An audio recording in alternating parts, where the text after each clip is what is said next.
When God restores, He restores the time. I will restore the time that the locust has eaten. So God is able to restore the time. God will restore the time of your services to Him.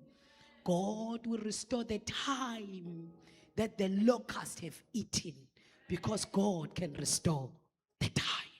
God can restore things. Look at your neighbor and say, things can be restored. You remember there was a man babehambile beyogawula, and then kuthiwa yasiyawa imbazo. Uma imbazo iwa le ndoda iyakhala, ithi le mbazo bengiyibolekile. Seyafika ke umuntu kaNkulunkulu uthatha ukhuni uyayidonsa imbazo iyabuya, because God can restore things. Ungakuvuma ukulahlekelwa izinto bese uthi bekuyintando, because God can restore things.